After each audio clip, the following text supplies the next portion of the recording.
अगर औरतें भी कुछ करना चाहती हैं तो सुन ले, औरतें भी अगर कुछ करना चाहती हैं तो सुने जी। करम हजरत। मेरे नबी की बेटी एक मर्तबा परेशान हो गई। कौन नबी की बेटी? सैयदा फातिमा। औरत थी ना, तो परेशानी के वक्त में उन्होंने क्या किया? अब जरा देखो पलट के, इस्लाम को छानो फटको। परेशान क्यों हुई? परेशानी की वजह क्या थी? दोनों बेटे हसन और हुसैन बीमार हो गए। कुरान की आयत वयुतइमून अत्ताम अला हुब्बिही मिस्कीनन व यतीमन व असीरा, कुरान की आयत है, कोई ऐसी वैसी बात नहीं। दोनों बच्चों की तबीयत नासाज, परेशान हो गई। मौला मेरे बच्चे ठीक क्यों नहीं हो रहे?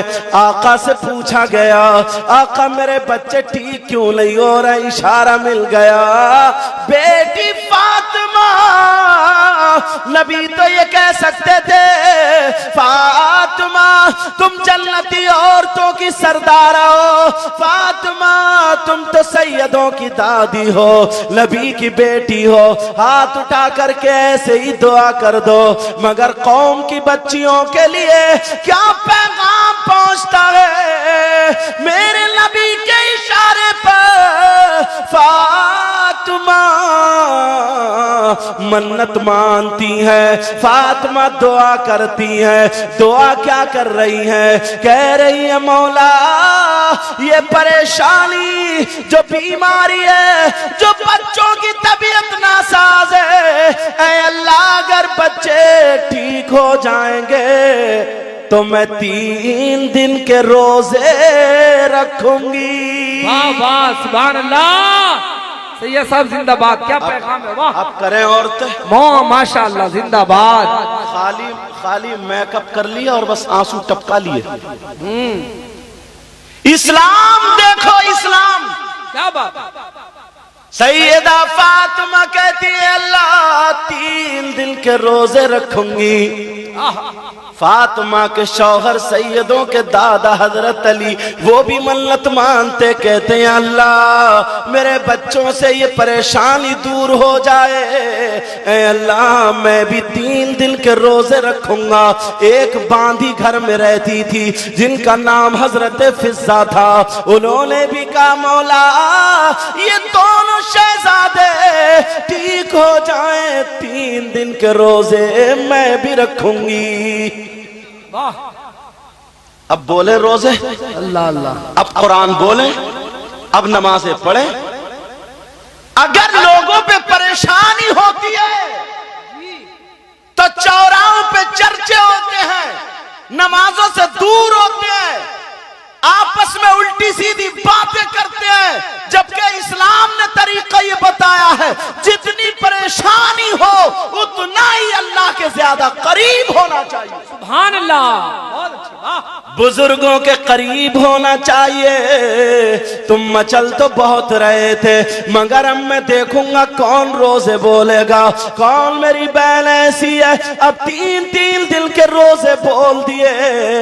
अल्लाह अल्लाह, उधर तबीयत ठीक हो जाती है, तबीयत जो नासाज थी वो अच्छी हो गई, परेशानी टल जाती है। अब जरा सुनो, कुरान की आयत मौजूद है प्यारे, किसी की बात गलत हो सकती है मगर अल्लाह का कलाम गलत नहीं हो सकता है। अब जब तबीयत ठीक हो गई, परेशानी टल गई, हजरत अली ने इतना चौका आटा लिया, सैयदा फातिमा ने उसे 3 हिस्सों में तकसीम कर लिया, 3 हिस्सों में बांट लिया कि आज हम रोजा रखेंगे सुबह को और शाम को इतने खाने की इफ्तार। अल्लाह अल्लाह रोजा रख लिया।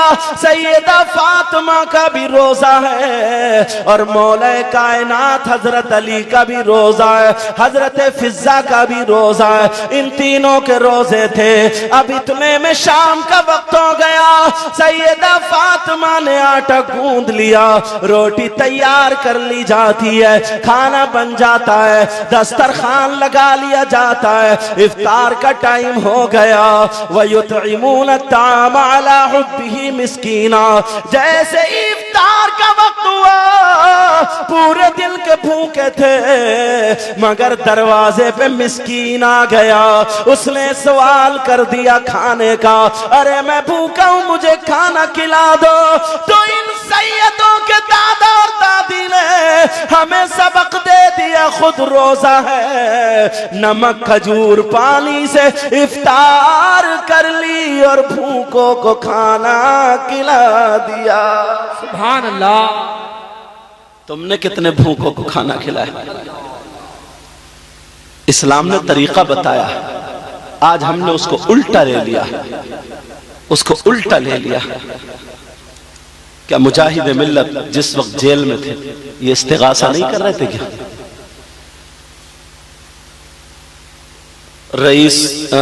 रईस तहरीर, रईसुल कलम हजरत अल्लामा अरशद साहब जब जेल में थे, क्या उन्होंने इस्तिगासे में नाती लिखी थी, बहरे दीदार मुश्ताक है हर नजर, वो जेल ही में लिखी।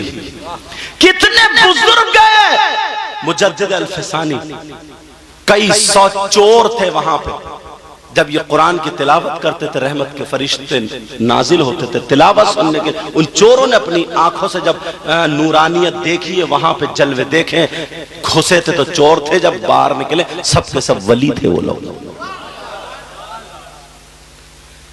तुम्हें मस्जिदों को ज्यादा करीब कर लेना चाहिए। परेशानी के वक्त पर कितने मुसलमान हैं जो रात को रो रो करके अपने भाइयों के लिए दुआएं करें, गरीबों के लिए खाना खिलाएं। अब जरा सुनो प्यारे, मैं बताना चाह रहा हूं, इधर जो था एक दिन का रोजा हो गया, नमक खजूर और पानी से इफ्तार कर ली और वो भूखे को मिस्कीन को दे दिया। एक दिन का रोजा, सुन ले बच्ची, दूसरे दिन का फिर रोजा रख लिया। 2 दिन हो गए अब रोजे को, इफ्तार का टाइम हुआ, खाना तैयार हो गया। अब फिर जैसे ही दस्तरखान लगा था, अब यतीम आ गया, भूखा हूं खाना खिला दो, सवाल कर दिया। सैयदा फातिमा ने हजरत अली की तरफ देखा, एक दूसरे की तरफ देखा, इशारा कर दिया आंखों से दे दो। खुद भूखे उनको खाना खिला रहे हैं। तीसरा दिन हो गया, तीसरे दिन फिर कैदी आ गया कि भूखा हूं खाना खिला दो। तीसरे दिन भी खाना उठा करके दे दिया। अल्लाह ने हजरत जिब्रील को ये आयत ले करके भेज दिया, कहा जाओ जिब्रील ये आयत मेरे महबूब पे ले जाओ, कुरान में इस चीज का जिक्र आया। जरा 29वां गालिबन सिपारा उठा करके देखो, अल्लाह फरमाता वयुतइमून अत्ताम अला हुब्बिही मिस्कीनन व यतीमन व असीरा। नबी के घर वाले वो हैं जो खुद नहीं खाते, दूसरों को खिलाते हैं। भूखों को खाना खिलाओ। गौसे पाक से एक बात पूछी गई बड़े पीर साहब से, अल्लाह कि अगर अल्लाह ताला तुम्हें पूरी दुनिया की दौलत दे दे तो तुम क्या करोगे? बड़े पीर साहब से ये बात पूछी गई। अल्लाह, उन्होंने बगैर सोचे समझे ऐसा जुमला दिया है ना कि हमारी अक्ल हैरान हो जाएगी। कि अगर पूरी दुनिया की दौलत तुम्हें दे दी जाए तो कैसे इस्तेमाल करोगे? तो बड़े पीर बोले अल्लाह की मखलूक को खाना खिलाऊंगा। यार जरा खाना खिलाऊंगा, अल्लाह की मखलूक को क्या करूंगा? और अपना क्या हाल है, दूसरे का लुकमा छीन रहे हैं, दूसरे का कारोबार चल रहा तो इधर सीने फटे जा रहे हैं। किसी की बच्ची का अगर रिश्ता अच्छा हो गया तो पड़ोस की औरत उसकी कलेजी किडनी सब खराब हुई जा रही है। अब ऐसे आंसू टपका रही है। पहले अपने आप को तो संभाल लो, पहले अपने आप को देखना होगा। ये बड़े पीर साहब कहते हैं अल्लाह की मखलूक को खाना खिलाऊंगा। अल्लाह अल्लाह सुनो प्यारे, अल्लाह की मखलूक को अगर अगर राजी करोगे तो अल्लाह ताला तुम्हारी फरियाद सुनेगा। एक बुजुर्ग वो थे, एक अल्लाह वाले वो थे जो जाकर के चूटियों को खाना खिलाया करते थे। ये खाना भी क्या था, शक्कर गुड़, शक्कर गुड़ ले जाते थे और जंगल में जाकर के चूटियों को खिलाया करते थे। जब 10-12 साल हो गए, किसी ने कहा अरे इस पागल को तो जरा देखो, चूटियों को ढूंढ रहा खाना खिलाने के लिए, क्या फायदा मिलेगा। अल्लाह अल्लाह, जब यही बात मुजद्दिद अल्फसानी के पास आई, कहा इसका मकाम जरा मैं बता दूं। ओ लोग सुनो, जैसे ही नमाजी नमाज को गए तो उससे मुजद्दिद अल्फसानी ने कहा जाओ तुम नमाजियों की जूती छांट के रख दो। उस अल्लाह वाले ने जो चूटियों को खिलाता था, जो उनको पेट भराता था, जब मस्जिद के गेट पे गया, जूतियां संभाली तो सवालने का तरीका सुनो। उठाई का ये जहन्नमी की है, दूसरी उठाई का ये जन्नती की है, तीसरी उठाई जहन्नमी की जन्नती की। छाटते चले जा रहे हैं, जहन्नमी और जन्नती की जितनी जूती थी वो छाट दी है। मुजद्दिद अल्फसानी अल्लाह की कसम खा के कहते हैं, जितनी जूती इसने जहन्नमियों की छाट दी है, इनमें से एक भी ईमान पर नहीं मरेगा। यही लोगों ने देखा, जैसे जैसे सबका इंतकाल होता गया, ख्वाजा मासूम लिखते हैं जो मुजद्दिद अल्फसानी के बेटे हैं, मेरे अब्बा ने मुझे इस ड्यूटी पे लगाया था, बेटा जितने लोगों के नाम लिख दिए, देखना इनका खात्मा ईमान पर होगा या नहीं। तो ख्वाजा मासूम कहते हैं, जैसे ही चूटियों को खाना खिलाने वाले ने कह दिया था, वैसे ही अल्लाह ने उसकी जबान को पूरा कर दिया, पूरा कर दिया। मगर कहां है तरीका, देखो 3-3 रोजे रखे। इतने प्यारे बुजुर्गों से तो लोग हट गए। तुम क्या समझ रहे हो कि तुमने उनके नारे लगा लिए, चीख चीख के कह ली? नहीं, ये मोहब्बत नहीं, ये मोहब्बत ये है जो बुजुर्गों का तरीका है, उस तरीके को अपनाओ। मुजाहिद मिल्लत जिस जात का नाम है ना, ईमान से अगर इनकी जिंदगी पढ़ोगे ना, तो एक शख्स का ईमान बचाने के लिए इन्होंने करोड़ों की दौलत सामने से लगा दी। और तुम 10,000 में अपना ईमान बेच देते हो, 20,000 में, 50,000 में ईमान बेच के इशारे पे चला जाता है। और फिर नारे हम लगाए मुजाहिद मिल्लत के। बताओ मुजाहिद मिल्लत की रूह क्या खुश हो सकती है? मुजाहिद मिल्लत की रूह उसी वक्त खुश होगी जो तहरीर छोड़ के गए थे, जो मिशन छोड़ के गए थे, उस मिशन को आगे बढ़ाया जाए। अल्लाह अल्लाह, जरा और आगे बढ़ो तो तुम्हें पता चलेगा। मैंने कुरान की जो आए करीमा पढ़ी है, ला इलाहा इल्ला अंता सुब्हानका इन्नी कुन्तु मिनज़ ज़ालिमीन।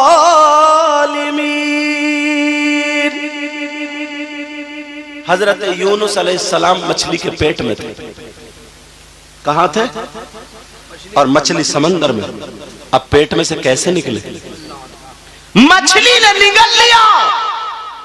इससे बड़ी मुसीबत और क्या हो सकती है? मुसीबत का लफ्ज नबी की शान में थोड़ा गलत हो रहा है, माफ करना, आपको समझाने की वजह से कह रहा हूं। इससे बड़ी तकलीफ और परेशानी क्या हो सकती है?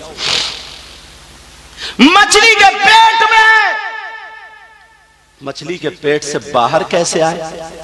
उस मुसीबत से बाहर कैसे निकले? उस मुसीबत से पार कैसे हुए?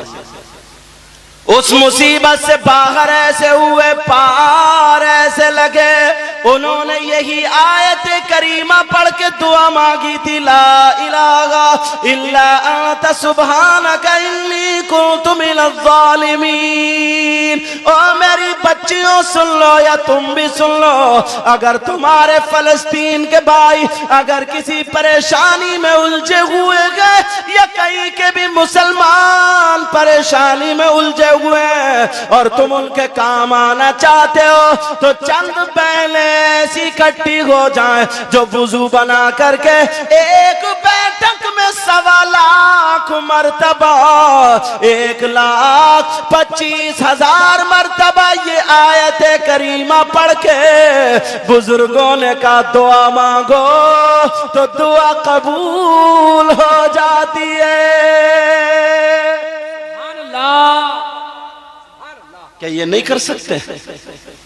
कर सकते, मगर कहाँ? जब अपने बेटे की तबीयत खराब होती है, अपनी बेटी की तबीयत खराब होती, अपने माँ बाप की तबीयत खराब होती, किसी की तबीयत खराब होती, तो कहते हैं हजरत कोई वजीफा बता दियो, हजरत कोई ऐसी बात बता दो पढ़ने वाली जो हम कामयाब हो जाए। 8-10 लड़कियां सरकार मुफ्ती आजम की बात बताऊं, बस्ती की थी एक बच्ची, जहन उसका दिमाग का तवाजुन खत्म था, बहुत ज्यादा उलझन, बहुत ज्यादा परेशानी, बेचैनी, सरकार पूरा घर फंसा हुआ है, क्या करे, कैसे परेशानी से निकलना है। तो सरकार मुफ्ती आजम ने क्या वजीफा बताया था, तुम तो मुजाहिद मिल्लत के दयार में रहते हो, क्या ये वजीफा नहीं पढ़वा सकते हो?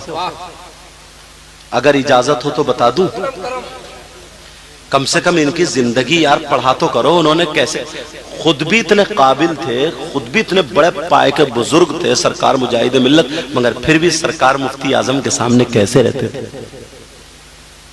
और सैयदों का भी कितना अदब करते थे। अल्लाह, सरकार मुजाहिद मिल्लत जब पूछा गया, सुनने की बात है, तो सरकार मुफ्ती आजम ने बताया का हजरत का मौलाना का मुजाहिद मिल्लत, किताबों में भी ये वजीफा लिखा है, बहनों के लिए भाइयों के लिए बहुत प्यारा। कहा 12 लड़के या लड़कियां ऐसी जमा कर लो जो कोई भी नशा ना करते हो, हत्ता के तंबाकू, गुटखा, पान, पराग जो खाते ना, ये भी ना खाते हो, ऐसे का ठीक है। 12 आदत पूरे कर लिए जाए कि ठीक है सरकार। फिर जब 12 हो जाए, इनको वुजू बनवा करके वहां पर तेल और नमक और पानी रख लिया जाए। सबने वुजू बना लिया, लाइन से बैठे और 12 के 12 2-2 मर्तबा सूरह त्वाहा शरीफ पढ़े।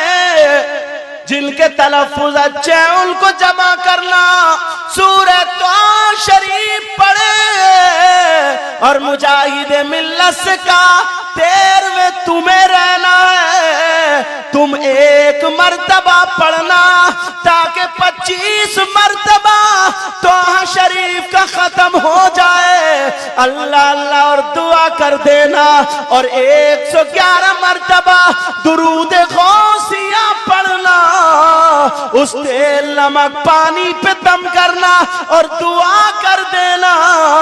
इंशाअल्लाह आपकी दुआ खाली नहीं जाएगी। सुभान अल्लाह। नहीं कर सकते हो ये तरीके, नहीं अपना सकते हो तरीके, मगर कहां लोग तो इनसे दूर है। बस पकी पकाई बिरयानी मिल जाए, फ्री फंड में मिल जाए। अगर भाई उलझे हुए परेशानी में, हम उनके काम में आना चाहते हैं तो हमें यह काम करना पड़ेगा, बुजुर्गों के करीब जाना पड़ेगा और इनके तौर तरीके जो इनसे जिस सिलसिले के उस सिलसिले के वज़ाइफ इनसे लेना पड़ेंगे और हमें काम करना पड़ेगा, तो इंशाअल्लाह हम यहाँ भी कामयाब और वहां भी कामयाब। बहुत अच्छा पैगाम, वाह। मोहब्बत। एक गांव का रहने वाला, थोड़ा कम पढ़ा लिखा लेकिन आका का सहाबी था। उसने सोचा यार सब लोग कब्र के लिए काम करते कि मैं कब्र में पिटने कुटने से बच जाऊं, यही तो होता है, कब्र के अजाब से बच जाऊं। तो उसने एक तरकीब निकाली। उसने तरकीब क्या निकाली, उसका जिक्र भी अब हदीस की किताबों में आ गया। तबरानी शरीफ है, उसमें भी उसका जिक्र आया। क्या तरकीब निकाली, अगर इजाजत हो तो बता दूं। एक औरत थी, अंसारी बिरादरी की थी। वो कौन सी बिरादरी की थी? उसने जो था नबी के लिए एक कपड़ा बुनाता, एक चादर बुनी थी, वुजू बनाती थी, 2 रकात नमाज पढ़ती थी और तागा जब डालती थी, बुनती थी ना, तो हर तागे पर नबी का नाम लिया करती थी और वो आका को पेश की। अब उन देहात वालों की जरा मोहब्बत देखो। वो चादर मेरे नबी लुंगी की जगह बांधे हुए जा रहे थे। 1 दिन गए, 2 दिन गए, 3 दिन गए, तमाम साहबा ने देख लिया यही वो चादर है। मगर वो गांव के रहने वाले अपनी कब्र में आसानी करने के लिए एक दिन नबी को जब आते हुए देखा तो नबी की बारगाह में खड़े हो गए, कहने लगे आका ये चादर बड़ी प्यारी लग रही है, मुझे दे दीजिए।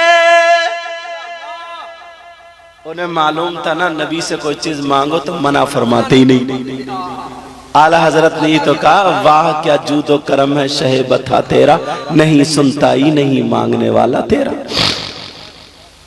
जो चीज मांगो नबी मना नहीं करते। अल्लाह मेरे नबी ने कहा ये चादर चाहिए? कहा जी आका चादर चाहिए। मेरे नबी बोले आ जाओ मेरे पीछे पीछे आ जाओ, आगे आगे आका, पीछे पीछे गुलाम है। मेरे नबी अपने हुजरे में पहुंचे, गुलाम बाहर रह गया। चादर उतारी, दूसरी लुंगी बांधी, उसकी तह बनाई, गुलाम को दे दी। वो गुलाम ने चूमा आंखों से लगाया, सर पे रखा और सीने से लगा करके झूमता हुआ गया। अरे यार नबी का कपड़ा था, वो नबी का पहना हुआ कपड़ा। क्या बात है, जिंदाबाद जिंदाबाद। वो नबी का कपड़ा था। अब झूमता जा रहा, मस्ती में कब्र का इंतजाम हो गया, कब्र का इंतजाम हो गया, कब्र का, ये कहता हुआ जा रहा, कब्र का इंतजाम हो गया। जब इतना सुना 2-4 सहाबा ने पकड़ लिया, ठहरो, रुक गए, कहा जी ये चादर कहां से ला रहे हो? ये चादर तो नबी की है। कहा जी नबी की है। कहां से ला रहे हो? कहा चुरा के नहीं ला रहा हूं, मैंने नबी से मांगी है, मांग के लाया हूं, मांग के। कहा चुरा के नहीं लाया हूं। कहां से लाया? बोलो मांग के लाया हूं। जब इतना कहा तो सहाबी बोले मांग के लाए? तुम्हारी इतनी जुर्रत, इतनी हिम्मत, इतनी ताकत कि तुम नबी का पहना हुआ कपड़ा तुम पहनो? जिस कपड़े को नबी ने पहन लिया तुम्हारे अंदर हिम्मत है कि तुम पहन सकोगे? जो कपड़ा नबी ने इस्तेमाल कर लिया तुम कैसे इस्तेमाल करोगे? बोलो तुम्हारे अंदर इतनी जुर्रत हिम्मत कहां से आई? तुमने क्यों मांगी कि तुम्हें पता नहीं है? अगर नबी से कोई मांगे तो मना नहीं फरमाते। उसने कहा मैंने इसीलिए तो मांगी है। तो फिर कहा तुम्हारे अंदर हिम्मत कहां से आई, जुर्रत कहां से आई कि तुम नबी का पहना हुआ कपड़ा पहनो? वो बोला जरा मेरा हाथ तो छोड़ो, पूछो तो क्यों मांगी है? कि क्यों मांगी है? यार क्या ईमान था उनका, कब्र का इंतजाम करके चलना है। क्या तुम्हें मालूम नहीं है? मुझे पता है मैंने क्यों मांगी है। क्या क्यों मांगी है? तो वो सहाबी का जवाब सुनो। केंद्रापाड़ा के गयूर मुसलमानों, तुमने आज रात का इतना वक्त हो गया, मेरी बहनों ने भी अपने घर को छोड़ा, इन्होंने भी और आपने भी घर को छोड़ा, यहाँ नबी की मोहब्बत में बैठे हैं। तो नबी का गुलाम कहता सुनो, मैंने जो नबी की ये चादर मांगी है, मैंने इसलिए नहीं मांगी है कि मैं इसका जुब्बा बनाऊं, मैंने इसलिए नहीं मांगी है कि मैं इसका मामा बनाऊं, मैंने इसलिए नहीं मांगी है कि मैं इसकी टोपी शरीफ बनाऊं, मैंने इसलिए नहीं मांगी है कि मैं इसकी लुंगी बनाऊं, मैंने इसलिए नहीं मांगी है कि मैं इसे पहनूं। तो फिर क्यों मांगी है? तो उन्होंने जवाब दिया था, अरे मैंने इसलिए मांगी है कि जब कल को मैं मरूंगा और नबी की चादर होगी और मेरा कफन होगा। अल्लाह, नारे तकबीर, नारे रिसालत, अज़मते सहाबा, फैज़ाने मदीना। किस लिए मांगी है? कि मेरा कफन होगा जब फरिश्ते मुझसे कहेंगे मन रब्बु का, तो मैं जवाब दे दूंगा रब्बी अल्लाह। फरिश्ते मुझसे कहेंगे मा दीनु का, तो मैं जवाब दे दूंगा दीनी अल इस्लाम।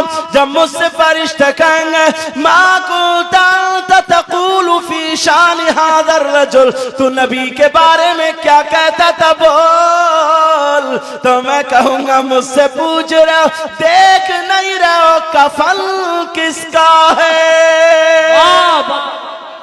कफन किसका है? देख नहीं रहे हो कफन किसका है?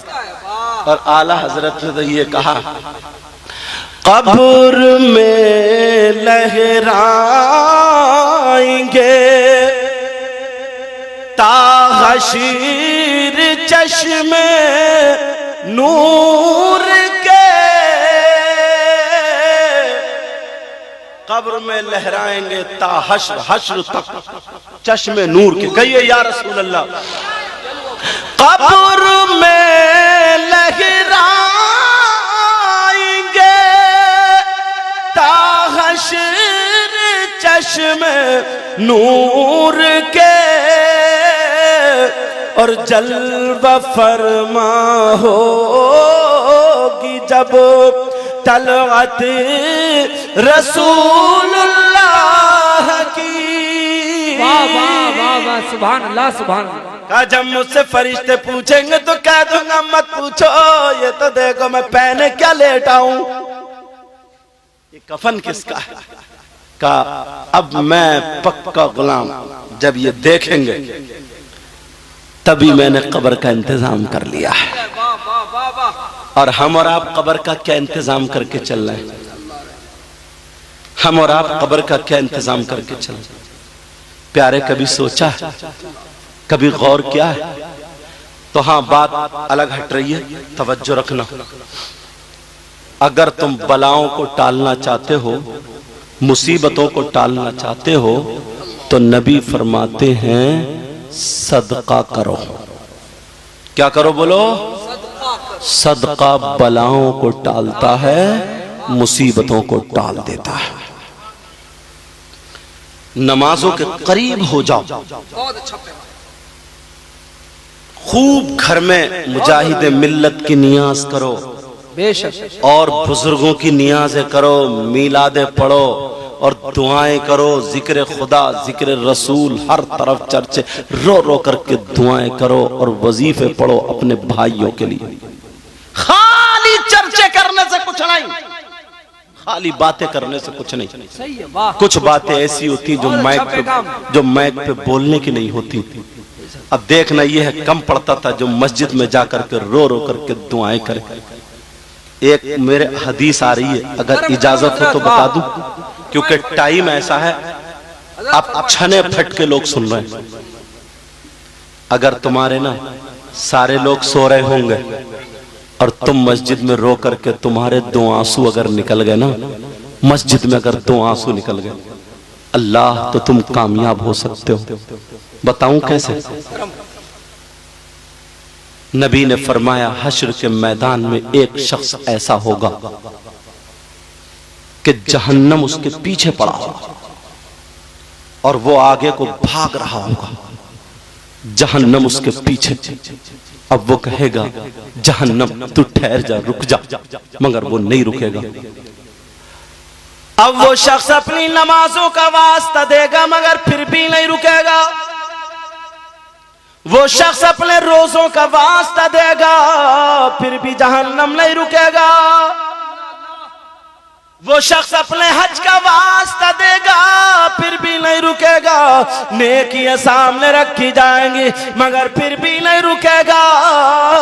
अल्लाह अल्लाह भागता जाएगा। इतने में वो शख्स मेरे आका को पुकारेगा और कहेगा या रसूल अल्लाह उन्जुर हालना, ऐ आका हमारे हालात पर गौर फरमाइए। या रसूल अल्लाह हमारी मदद कीजिए। मेरे आका फरमाते जब वो मुझे पुकारेगा तो फरिश्ते एक प्याले में उसे पानी दे देंगे। वो प्याला होगा जिसमें पानी होगा और उससे कहा जाएगा कि जहन्नम की तरफ को छींटा मार दे। अब वो उस पानी से छींटा मारेगा। जहन्नम 1 मिनट में कोसों दूर पीछे भाग जाएगा। सहाबा ने पूछा आका वो जहन्नम अगर समंदर का पूरा पानी डाल दिया जाए तब भी वो बुझने वाला नहीं था। एक प्याले पानी के छींटे से ये क्यों भाग गया? ये पानी कौन सा पानी होगा? तो नबी फरमाते ये वो पानी होगा जब पूरी दुनिया सो रही होगी और ये मस्जिद में रो रो करके अल्लाह से गिड़गिड़ा करके दुआएं मांग रहा होगा। तो ये इसके आंसुओं का आंखों का पानी होगा। सुभान अल्लाह, जिंदाबाद जिंदाबाद। वाह, कभी रोते हो अल्लाह की बारगाह? खौफे खुदा, खशियत इलाही में कभी डूबे हो तुम? खौफ खुदा से कभी तुम्हारा दिल लर्जा है, कांपा है? इतने हट धर्म हो गए, 8-8 दिन की नमाजें गायब है। अल्लाह, कुछ डर ही नहीं है, खौफ नहीं है। ऐसा सोचता पता नहीं मरना है ही नहीं। 8-8 दिन की नमाजें गायब और समाज में सर उठा के जीता। एक वक्त की नमाज छोड़ने पर मालूम है कितने दिनों जहन्नम में जलना पड़ेगा। एक दिन की नमाज छोड़ने पर अल्लाह, एक टाइम की नमाज छोड़ने पर, और तुम्हें 8 दिन का होश नहीं रहता। कभी डक्का मारी मगरिब में पढ़ ली, कभी फजर में पढ़ ली, नींद नहीं आ रही, बाकी जुमा जुमा देख रहे हैं। और जुमे को भी आधे लोग मस्जिद में फसाद करने जाते हैं, अपनी चलाने जाते, अपनी दादागिरी दिखाने जाते। दादागिरी, ये सारी चीजें कब्र में निकलेंगी। अल्लाह से डरा कर। सैयदुना हजरत अबू बकर सिद्दीक को अल्लाह के रसूल ने कह दिया तो तुम जन्नती हो। सुभान अल्लाह, तुम जन्नती हो। वाह, उसके बाद भी वो तो बहुत मोटा तकिया लगा के बैठ जाते, मगर किसी टाइम की नमाज नहीं छूटी। उसके बाद भी, ये ऐलान के बाद भी बड़े पीर साहब का इतना मर्तबा सुन रहे हो, इतना मकाम सुन रहे हो कि डूबी हुई कश्ती निकाल दी, मुर्गी जिंदा कर दी, मुर्दे जिंदा कर दिए, बीमार को उठा के खड़ा कर दिया। नाम लेने से जिन्नात भाग जाते। ये सारी चीजें, मगर यार वो तो बहुत बड़े पीर थे ना, पीरों के पीर थे, तो उनके तो 8-10 लोग पांव दबाते होते और वो तो पांव दबाते होते, सर में तेल डलवाते होते, मालिश करवाते होते, और हाथ पांवों की ये जो है ना, ये सारी मॉलिश और बॉडी ये सब चमकाते होते। मगर नहीं यार, गौसे पाक इतने ऊंचे मकाम पे अल्लाह 15 साल, एक दिन नहीं प्यारे, इनकी जिंदगी तो पढ़ो, 15 साल की हर रात ईशा की नमाज के बाद एक पांव से खड़े होते थे तो पूरा कुरान रात भर एक पांव पे खड़े होकर के तिलावत करने वाली जात का नाम बड़े पीर है। ये तो माँ की तरफ से भी सैयद थे, बाप की तरफ से भी सैयद थे।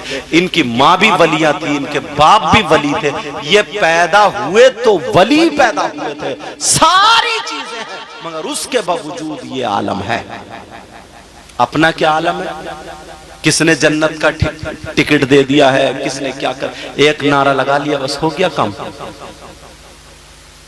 तुमने कभी सोचा आले रसूल थे, सैयदजादे थे, कैसा ऊंचा मकाम था, सब बातें थी नहीं थी, उसके बावजूद एक टाइम की नमाज नहीं छूटी। एक दिन कब्र में अल्लाह अल्लाह दुनिया से अलग होकर अल्लाह अल्लाह अल्लाह इतनी इबादत करी। एक गड्ढे में बैठे थे, कब्र में बैठ के बड़े पीर साहब इबादत कर रहे थे, शैतान आ गया और शैतान बादल के सामने ना बादल की तरह बन गए और कहने लगा मोटे भारी आवाज, डरावनी आवाज, ए अब्दुल कादिर, हम तुमसे राजी हो गए, तुम्हारी इबादत हमने कबूल कर ली, अब तुम पे नमाज माफ।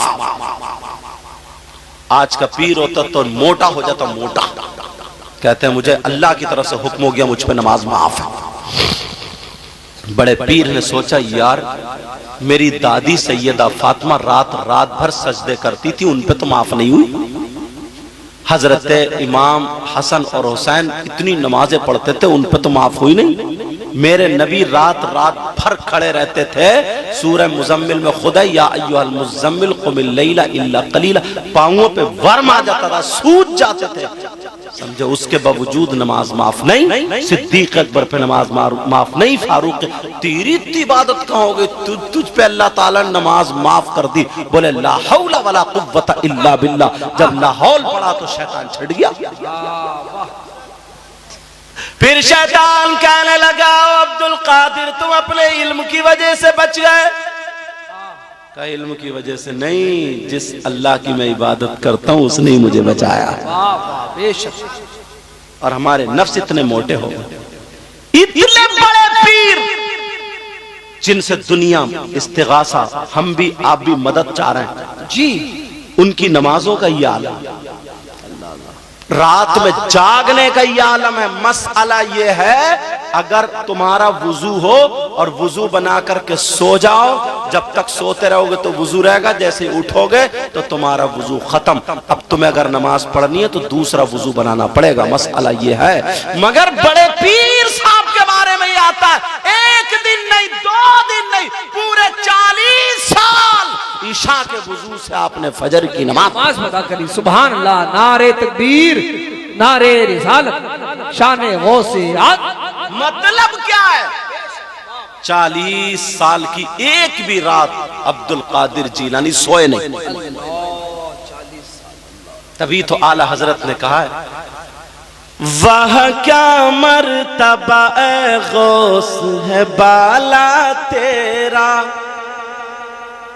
वह क्या मर्तबा है गौस है बाला तेरा, वह क्या मर्तबा ए गौस है बाला तेरा, ऊंचे ऊंचों के सरों से कदम आला तेरा, सर भला क्या कोई जाने के है कैसा तेरा, औलिया मलते हैं आंखें वो है तलवा तेरा। उनके खाने के बारे में आता, तुमने अपने खाने का कभी हिसाब लिया, कितने लुक़्मे हराम के जा रहे हैं, कितने लुक़्मे दूसरों के खा रहे हैं, कितने लुक़्मे नाजायज हमारे हल्क से उतर रहा है, जिसका ले लिया उसका दिए ही नहीं। कितनों के पैसे मार दिए, कितनों का हक मार लिया, कितने अगर काश्तकारी कर रहे हैं तो उश्र नहीं निकाला, वो दूसरों का हक है। घर में सोना चांदी है, ज़कात नहीं निकाली, रुपये पैसे ज़कात नहीं निकाले, ये सब दूसरों का, और हड़प करते जा रहे हैं, खाते जा रहे हैं, और बना फिर धन्ना सेठ।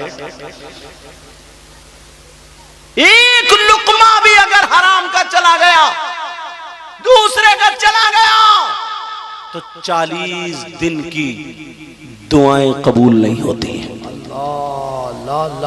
मैं दुनिया की क्यों मानूं, मैं तो नबी की मानूंगा।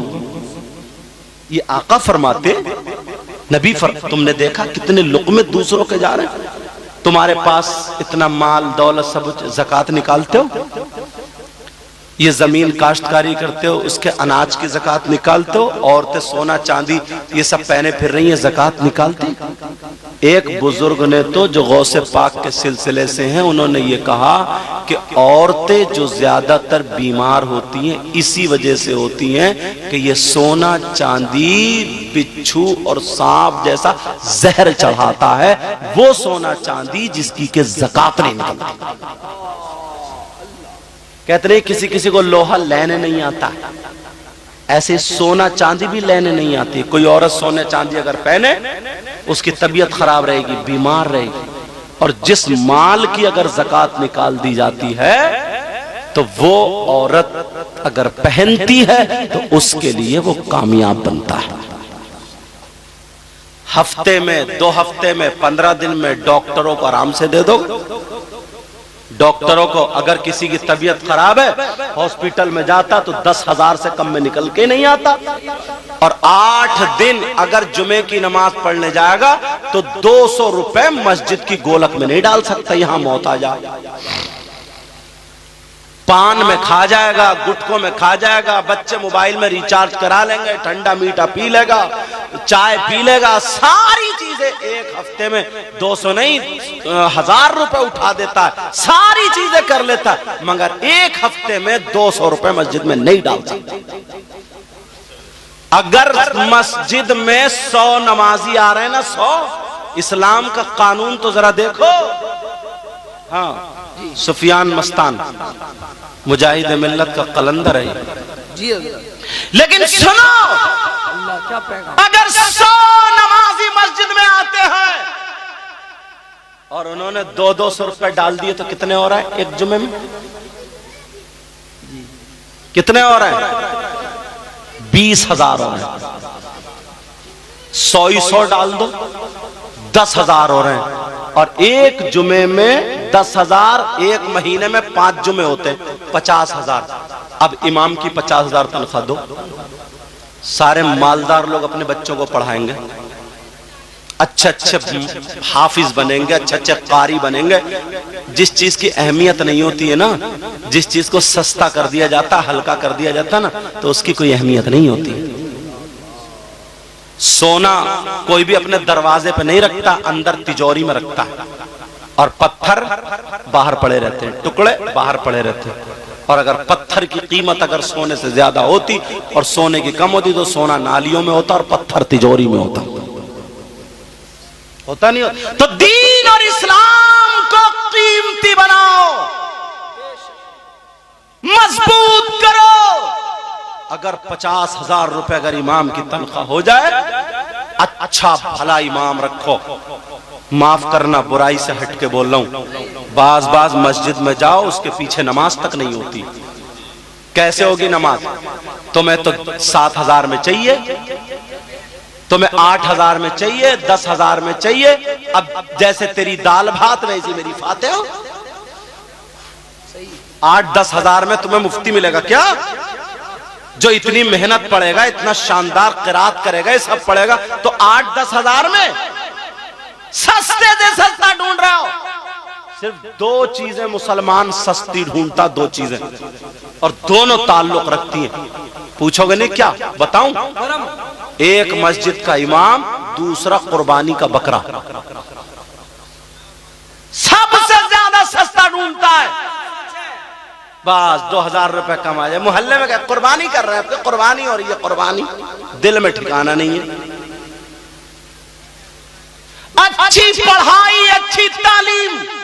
जब तुम अपने लिए कपड़ा देखते हो तो कई तरीके से देखते हो। ईमान की खेती के लिए अच्छा इमाम रखो, 50,000 दो। यार तुम 200-100 रुपए एक हफ्ते में नहीं डाल सकते हो क्या? जब पान तुम खा रहे हो एक हफ्ते में कम से कम 1,000 रुपए का ये गुटका पुड़िया खा लोगे। क्या बोलते हैं इसको? मस्तान जो तुम खा रहे हो क्या बोलते हैं सर? बोल दो। पान पराग है, पान पराग सफल है? हाँ, कह रहे हैं दिन में 2-4 ही खा लेता हूँ। 2-4 6 हो गए। एक कितने का मिलता है? 5 रुपए का। 6 30 रुपए के हो गए। अब जोड़ियो जरा, एक महीने में, एक हफ्ते में जोड़ियो, 7 दिन के में 210 रुपए हो रहे हैं। और न पुण्य में न पाप में। ना सवाब ना कुछ, ना कोई फायदा नुकसान के अलावा दांत पीले पीले हो जा। लेकिन 100 रुपए, मैं तुम्हें रास की बात बता रही हूँ, रास की बात, 100 रुपये, वाह। ये रास की बात है। ये हजरत ना राह सुलूक से जुड़े हुए हैं। हाँ, तो कुछ चीजें ना किताबों से नहीं सीनों से मिलती। इसी वजह से लोग बुजुर्गान दी, अगर ऐसा होता ना तो सरकार आला हजरत बहुत पढ़े लिखे थे, बहुत बड़े आलिम थे, मुजद्दिद थे, मगर क्यों सैयद आल रसूल बरकात की बारगाह में गए? मुजाहिद मिल्लत बहुत बड़े आलिम थे, क्यों फिर बारगाह में गए? कुछ बातें सीनों से मिलती है, सुनो। तुम मेरी बात ये आजमालियों केंद्रा पाड़ा वाला गांठ बांध लेना, बच्चियां भी और बच्चे भी। जो लोग ये कहते हैं ना बीमार रहते हैं बच्चे और ये रहते हैं वो रहते हैं, औरतें सुने, एक हफ्ते में हर रोजाना अपने बच्चों का नाम का निकाल के रखती रहे, 10-10 रुपए या 11-11 रुपए या 15-15 रुपए रोजाना। बिस्किट भी खा जाता है, नहीं खा जाता। जब जुमे का दिन आए, जितने पैसे हो मस्जिद में डलवा दें गोलक में। क्या पैगाम है यार, तुम्हारे बच्चे ना डॉक्टरों के पास जाने से बच जाएंगे। सुभान अल्लाह, क्या नुस्खा है, जिंदाबाद। ना जाने कितने लोग ऐसे हैं जो हफ्ते में, महीनों में 500, 200, 1000 रुपए डॉक्टरों को दे देते हैं। फिर देखो, तुम आजमा के देखो, तुम्हें पता भी नहीं, थोड़ी ऊपर को चल रही है तो कहा जाएगा सदका करो। ये सदका किसके लिए? गरीबों के लिए। कहीं कहीं कहा जाता कि अल्लाह की मखलूक को खिलाओ, काय के लिए? वो भी अल्लाह की मखलूक है, वो खाते हैं, तो वो कौन सा कुरान शरीफ पढ़ के दुआएं करें? नहीं, समझे? तो ये तो दीन और इस्लाम का काम है।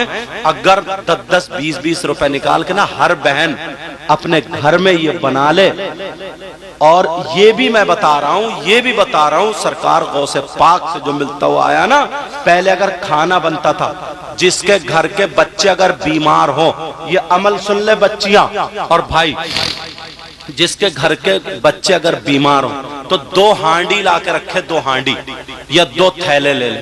अब अगर उसे खाना बनाना है, रोटी, समझे, तो 1 मुट्ठी आटा ऐसे करके भरे और ऐसे हिला दे जितना आए।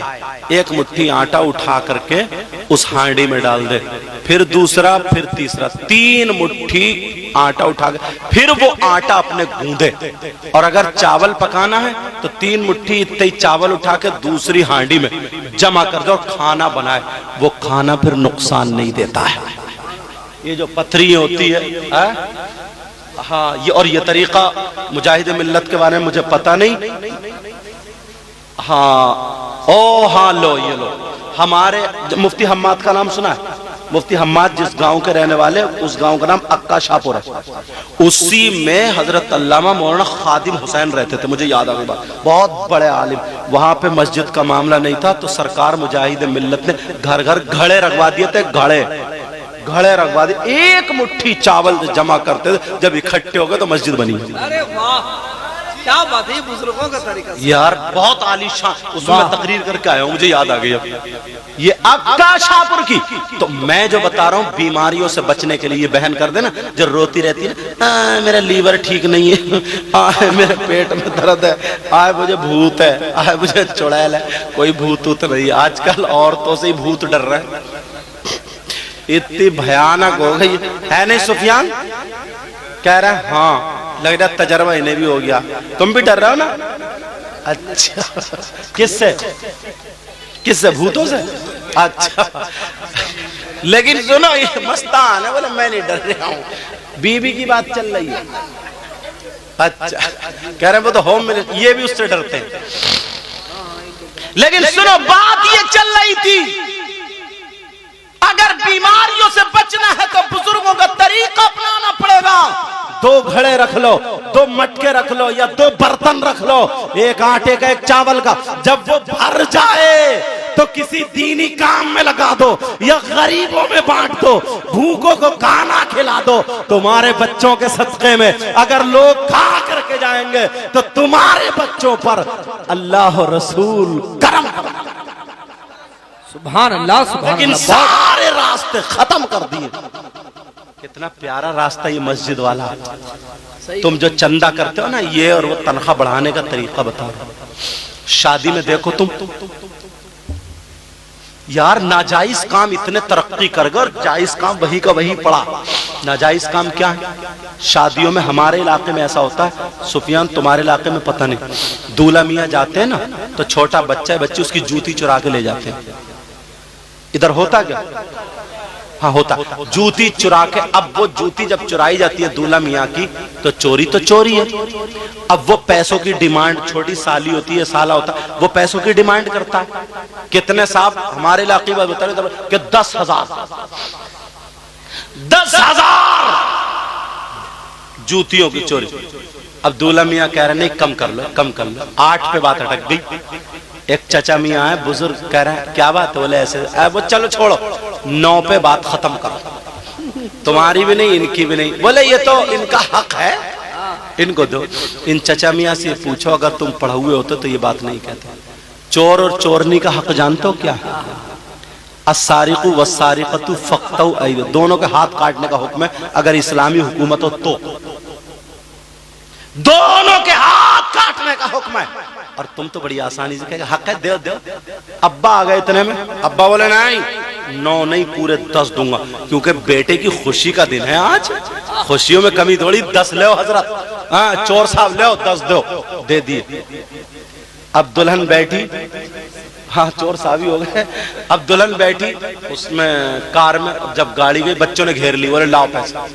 दुल्हन को कार के ऊपर लुटाए जाते हैं ना पैसे हमारे इलाके। अच्छा इधर कार घेरते, अच्छा नहीं घेरते, हमारी तरफ घेर लेते हैं। बहरहाल कोई फोन नहीं करता कि उग्रवादियों ने कार घेर ली, वहां भी 10,000। अब इमाम साहब का नंबर आया निकाह पढ़ाने का, जो असली निकाह हो रहा। अब इमाम साहब से पूछा, हाँ भाई इमाम साहब तुम्हारे कितने? बोले 10,000। जब इतना कया गज़ब, बुलाओ मुतवल्ली साहब को, निकालो इमाम को, दिमाग खराब है इसके, हटाओ इसको। 10,000 इस्लाम को डुबा के रख दिया है, ये कह रहा। इस अब्बा से ये पूछो, चोर को तू दे रहा, कह रहा खुशी में कम नहीं रखूंगा। और जो इमाम तुम्हारे बच्चों को पढ़ा रहा, जो इमाम तुम्हारी मस्जिद में नमाज पढ़ा रहे हैं, बहुत अच्छा पैगाम, जो इमाम अपने बच्चों को छोड़ के घर से बेघर पढ़ा, जो इमाम जिसके सीने में कुरान है, तुम्हारे लिए कहां से दुआएं करेगा वो? जब उसका दिल दुखा और दिल खुश होगा ना तो 5 वक्त में दुआएं करोगे, तुम फलोगे फूलोगे। तो अपना रवैया बदलना पड़ेगा। जो नाजायज चीजें हैं तरक्की पर हैं, जो जायज चीजें हैं वो तनज़्ज़ुली पर हैं, नीचे आ रही है इन्हें ऊपर उठाना पड़ेगा। दीन और इस्लाम को कीमती बनाओ। मदरसे में अगर तुम्हारी तनख्वाह 50,000 हो जाए तो सारे लोग अपने बच्चों को पढ़ाना शुरू कर देंगे। इंग्लिश मीडियम किसी के अब्बा की तालीम नहीं है, दीन और इस्लाम की तालीम नहीं है, सिर्फ इसलिए पढ़ा रहे हैं कि सर्विस अच्छी होगी, कहीं ना कहीं नौकरी मिल जाएगी। सिर्फ यही तो मकसद है। और नौकरी मिलने के लिए इस दौर में लाखों रुपए रिश्वत देनी पड़ती है। यहीं पे दीन का सौदा हो गया। साफ तरीके से हदीस है, अर्राशी वल मुर्तशी किलाहुमा फिन्नार, रिश्वत लेने वाले और देने वाले दोनों जहन्नमी हैं। और जब तक वो रिश्वत से पैसा जो आ रहा है, जो तनख्वाह लगी है, खाएगा, वो जब तक रिश्वत का खा रहा नाजायज हराम है। अब क्या करोगे वहां? क्यों सारी चीजें खत्म, सिर्फ रुपया पैसा यार। और अगर दीन और इस्लाम में ना तुम लाख रुपए 80,000 70,000 अगर तनख्वाह रख दोगे ना तो मालदारों के बच्चे ऐसा ऐसा आलिम होगा ना, ऐसा ऐसा मुजाहिद मिल्लत की झलक नजर आ जाएगी। मुजाहिद मिल्लत के गुलाम बनते हुए नजर आएंगे। अब अच्छे अच्छे लड़कों ने अपनी पढ़ाई छोड़ दी है, खत्म कर दी है, स्टेजों पे आ जाते हैं, कोई निजामत कर रहा, कोई नात पढ़ रहा, कोई तकरीर कर रहा, सोच रहा वहां तो कुछ मिल नहीं रहा, यही मिलेगा चलो। इसी वजह से आज के दौर में बुराई नहीं कर रहा हूं मैं, आज के दौर में अगर मुकर्रिरों की फहरिस्त बनाओ, तकरीर करने वालों की सबकी बनाओगे तो मुश्किल से 10% आलिम होंगे, 90% जाहिल हैं। शायरों की फहरिस्त बनाओगे तो उनसे एक शेर नहीं बनेगा, मुश्किल से 10% ऐसे हैं जो शायर कहलाने का हकदार हैं, 90% गवैये हैं। नहीं है क्या ऐसा? मगर क्या करें, पैसा है इस तरफ तो लोग आ रहे हैं और दे रहे हैं, पढ़ रहे हैं। मैं इसके भी खिलाफ नहीं हूं, मगर मैं ये कहूंगा दीन और इस्लाम को सस्ता मत करो। अपने रवैये अपने, यार तुम्हारे पास ना जैसा मजहब है ना, ऐसा मजहब किसी के पास नहीं है। किसी मजहब में, किसी धर्म में, किसी भी धर्म में ऐसा नहीं है कि उनके धर्म में वली है। किसी के धर्म में तुम्हारी अटक जाए, मुजाहिद मिल्लत में चले जाओ, गाड़ी पार। तुम्हारी अटक जाए, कोई और अल्लाह वाले बुजुर्ग हो तुम्हारे उड़ीसा में, उनकी बारगाह में चले जाओ, तुम्हारा बेड़ा पार। जो जहां का रहने वाला, तुम्हारे तो कयामत तक जब तक ईमान वाले रहेंगे तब तक वली आते रहेंगे। और ये औरतें, क्या मुबारक औरतें हैं यार। किसी धर्म में ऐसी औरतें नहीं, किसी मजहब में नहीं, सिर्फ मुसलमानों के धर्म और मजहब में औरतें हैं। कोई दुनिया जब से चली है आज तक किसी धर्म में, किसी मजहब में किसी औरत ने अपने पेट से वली पैदा नहीं किया है। अगर वली पैदा किया है, वली पैदा किया है तो मुसलमान की बेटी ने पैदा किया। किसने पैदा किया बोलो? मुसलमान की बेटी ने वली पैदा किया। पेट से पैदा अगर पैदा वली करने वाली है तो वो मुसलमान की बेटी है। हाफिज कुरान अगर पैदा करने वाली है तो मुसलमान की बेटी है। अगर आलिम रब्बानी पैदा करने वाली है तो वो मुसलमान की बेटी है, मगर शर्त यह है कि वो मुसलमानों के तरीके पर रहे, सैयदा फातिमा की कनीज बन के रहे। समझ में आ रही है बात? तो अपने तौर तरीके को मत छोड़ो, अपने तौर तरीके को अपनाना। इंशाअल्लाह अब शाहकार तरन्नुम शायर इस्लाम आ चुके हैं, बहुत शानदार पढ़ते हैं, अल्लाह बरकतें फरमाए। और साथ में मुअद्दब भी हैं, अल्लाह इनको भी मुझे भी सबको गुरूर तकब्बुर घुमंड रिया से बचाए। ये चीज जो है ना बड़े बड़ों को भी मार देती है, खत्म कर देती है। जैसे आग लकड़ी को जला करके खत्म कर देती है, ऐसे ये नेकियों को जला करके खत्म करती है। अल्लाह ताला मुझे भी अमल की तौफीक अता फरमाए, आपको भी अमल की। नमाजों की पाबंदी करना, बुराइयों से बचना, लोगों की मदद करना, और वहाँ के मुसलमानों की अगर मदद करनी है तो मैंने तरीका बताया, वही तरीका अपनाना। इसमें जो गलती हो गई हो सबको गवाह बना करके तौबा करता हूँ। अस्तगफिरुल्लाह रब्बी मिन कुल्ली ज़ंबि व अतूबु इलैह। कलमा शरीफ पढ़िए, ला इलाहा इल्लल्लाह मुहम्मदुर रसूलुल्लाह व मा अलैना इल्लल बलाग। अस्सलामु अलैकुम व रहमतुल्लाह।